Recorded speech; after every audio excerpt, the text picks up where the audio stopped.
Okay, ladies and gentlemen, today I bring to you what I believe to be a very Make sure to like the video interesting topic, right? and subscribe. Try to hit 10K I by the want end of this the year. video to be a little bit different, by the way. I'm just gonna put it all out there right now, bro. I want this video to be more interactive than normal, okay? So what I'm going to do is I'm going to lay down a statement, and then I'm going to provide some examples to back up that statement, and in the comment section down below, what I want you all to do is I want you to let me know if you agree with the statement, and if you don't, then give me very clear reasons why you do disagree. Go in express detail, hold nothing back. I think this is a really interesting topic, a really interesting discussion, so just let me know how you feel about the whole thing. And I've said this statement a couple times in the past, and I've always sort of gotten pushback on it, so I wanted to make a whole video dedicated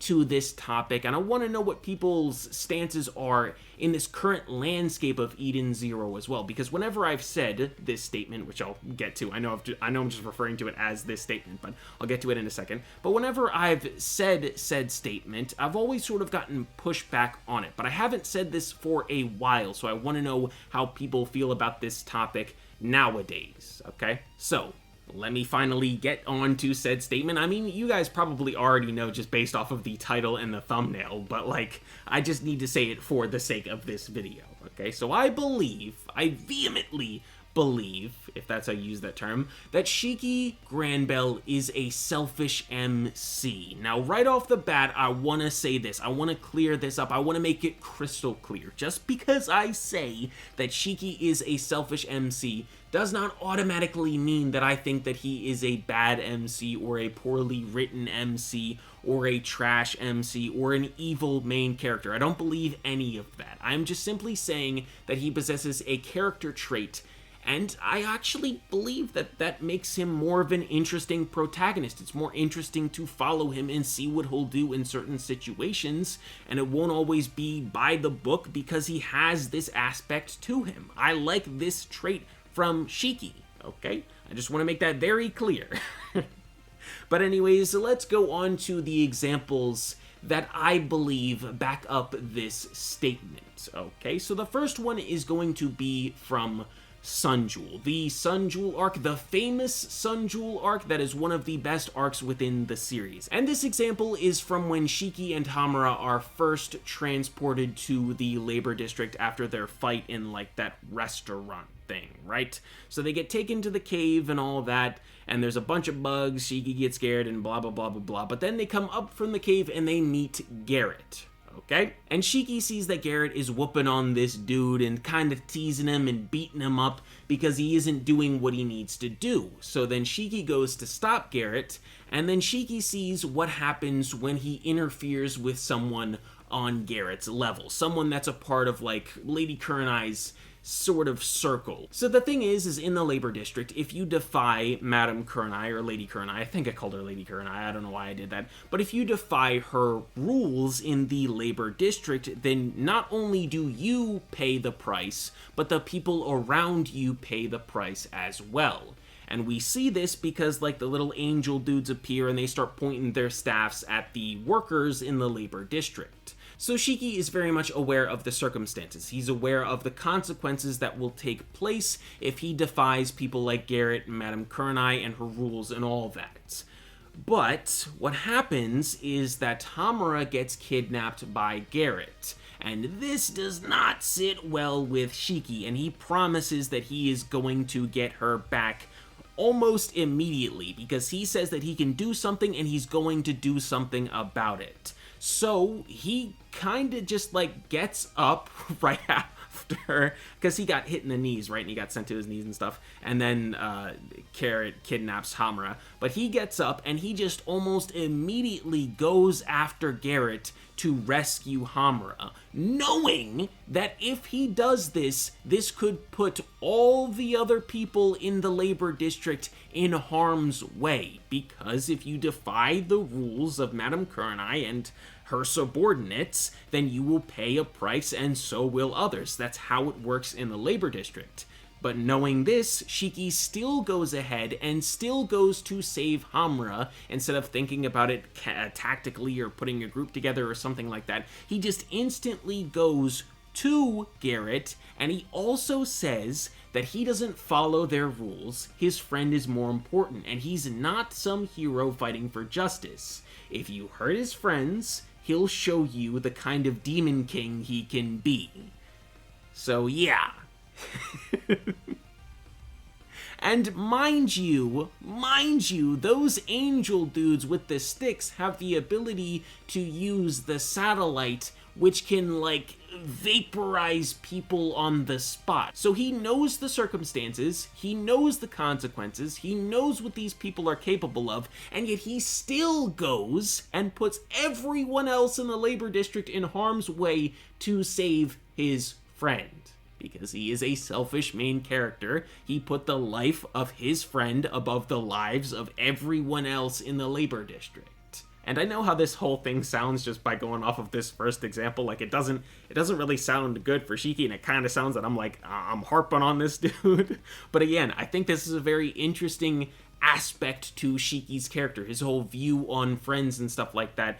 And I think it's very interesting that he's willing to put people in harm's way or just avoid the consequences that will affect others to save the people that are closest to him. This selfish aspect is very interesting. Now on to the second example, and this one I feel I am going to get a bit of pushback on, but just hear me out, okay? Just let me get this one out.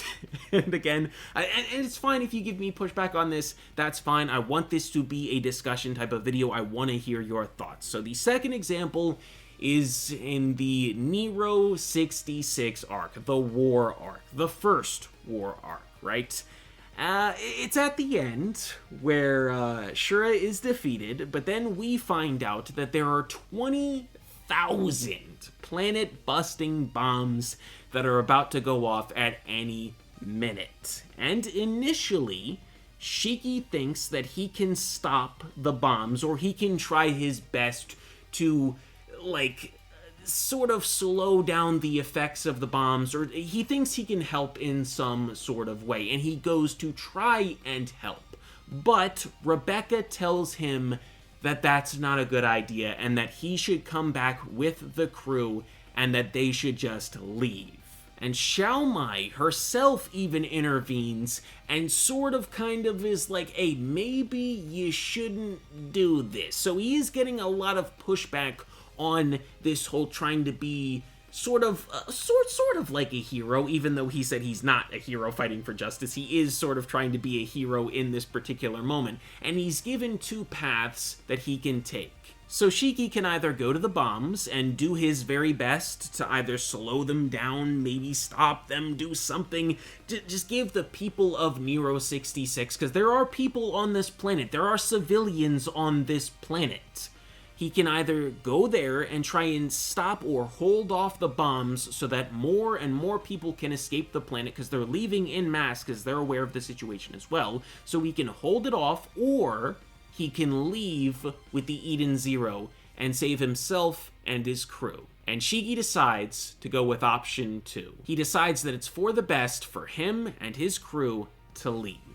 And so he goes with them, and in the end, what we learn is in that situation, what happens next, the consequences of his actions, are that Witch ends up sacrificing herself in order to save the rest of the crew. So not only did Shiki's actions probably cause the deaths of thousands of people, because he didn't even try to slow down or stop the bombs, Look, we already know what happens when Shiki tries to stop and slow down the bombs, and I'll get to that in a minute because that's also another interesting thing, but just bear with me. Shiki decides not to try and stop the bombs, not to try and help, and that leads to the deaths of thousands of people on Nero 66 because there's just no way that everyone on that planet was able to be evacuated or evacuate themselves before that bomb went off. There's just simply no way.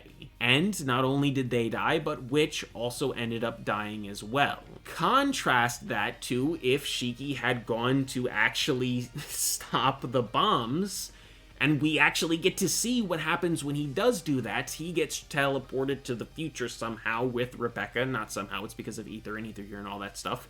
But he gets teleported to the future with Rebecca, and he ends up turning into Ziggy. And Rebecca ends up dead as all get out. And that's the interesting thing that I'm gonna talk about now, bro, because I find it very intriguing that the selfish option arguably is more beneficial to the overall story than if Shiki had decided to be an actual hero. Like, if you weigh the consequences of both situations from Shiki's perspective, and sort of just like a perspective as a whole, Shiki, when he goes to be a hero, is punished way, way, way harder than if he decides to be selfish. If he goes to become a hero, then what happens is he gets teleported to the future, everyone that he knows and loves is dead, and he sees, technically, basically, the love of his life's corpse hanging from like a bunch of wires. And he himself loses his human body and is turned into an android. So that's what happens when he decides to be a hero. So I think that's a very intriguing thing, and I'm glad Hero sort of kind of gave us the perspective and the consequences of both situations. Because in one, Shiki gets it way worse, but in the other, others get it way worse. But anyways, that's sort of the examples that I have that I wanted to provide to back up the statement that I believe that Shiki Grandbell is a selfish MC. Again, let me know in the comment section down below if you agree with this statement. Do you think it still holds up to this day, or do you think that this statement is sort of kind of outdated, and that was a younger Shiki, and older Shiki maybe doesn't have the same tendencies, maybe he's grown up? Just let me know in the comment section down below how you feel about this whole thing. I'm very curious, I'm very interested, and yeah, that's going to do it for this video, so thank you all very much for watching. I hope that you all enjoyed. If you did, make sure to like, comment, and subscribe, and I will see you all in the next one. Peace out, everybody!